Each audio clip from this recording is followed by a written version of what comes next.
ہم سے سوال کر کے دیکھ، تم ہاتھ کیوں اٹھاتے ہو، رب الیدین کیوں کرتے ہو؟ ہم اعلان کر کے کہیں گے رب ذوالجلال کی قسم ہے، ہم اس لیے نہیں کرتے کہ ہم نے اس لیے شروع کی ہے کہ ہمارے مولوی صاحب نے کہا ہے، ہمارے پیر صاحب نے کہا ہے۔ ہم کہیں گے ہم اس لیے کرتے ہیں کہ ہم نے صحیح البخاری کے صفحات پر نبی کی 5 حدیثیں پڑھی ہیں۔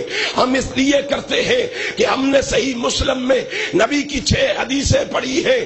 ہم اس لیے کرتے ہیں کہ ہم نے جامعہ ترمذی میں نبی کی 1 حدیث پڑھی ہے۔ ہم اس لیے کرتے ہیں کہ ہم نے ابو داؤد میں نبی کی 9 حدیثیں پڑھی ہیں۔ ہم اس لیے کرتے ہیں کہ ہم نے نسائی میں نبی کی 20 حدیثیں پڑھی ہیں۔ ہم اس لیے کرتے ہیں کہ ہم نے ابن ماجہ میں نبی کی 7 حدیثیں پڑھی ہیں۔ ہم یہ عمل اس لیے کرتے ہیں، ہم نے صحیح ابن حبان میں نبی کی 6 حدیثیں پڑھی ہیں۔ ہم یہ عمل اس لیے کرتے ہیں، ہم نے صحیح ابن خزیمہ میں نبی کی 13 حدیثیں پڑھی ہیں۔ ہم یہ عمل اس لیے کرتے ہیں، ہم نے مسند احمد میں نبی کی 33 حدیثیں پڑھی ہیں۔ ہم یہ عمل اس لیے کرتے ہیں، ہم نے مسند ابی عوانہ میں 8 حدیثیں پڑھی ہیں۔ مسند حمیدی میں 2 حدیثیں پڑھی ہیں۔ مسند ابی داؤد الطیالسی میں ہم نے 2 حدیثیں پڑھی ہیں۔ مسند شافعی میں ہم نے 1 حدیث پڑھی ہے۔ ہم یہ عمل اس لیے کرتے ہیں کہ ہم نے سنن البیہقی میں 38 حدیثیں پڑھی ہے۔ ہم یہ عمل اس لیے کرتے ہیں، رب ذوالجلال کی قسم ہے، سنن دارقطنی میں ہم نے 18 حدیثیں پڑھی ہے۔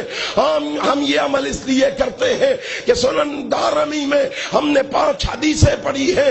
ہم یہ عمل اس لیے کرتے ہیں، ہم نے شرح السنہ میں 7 حدیثیں پڑھی ہے۔ ہم یہ عمل اس لیے کرتے ہیں کہ ہم نے رب ذوالجلال کی قسم ہے اور مصنف ابن ابی شیبہ میں 11 حدیثیں پڑھی ہے۔ ہم یہ عمل اس لیے کرتے ہیں کہ مصنف عبد الرزاق میں ہم نے 7 حدیثیں پڑھی ہے۔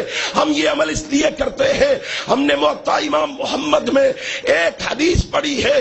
لوگوں ہم یہ عمل اس لیے کرتے ہیں، ہم نے 43 حدیثیں جز رب الیدین میں پڑھی ہے۔ یہ ساری حدیثیں ہم پڑھ کے اعلان کرتے ہیں، یہ ہمارے دلائل ہیں۔ لوگوں سن لو، اب اہل حدیث کٹ سکتا ہے، مٹ سکتا ہے، مر سکتا ہے، محمد کی حدیث کو چھوڑ نہیں سکتا۔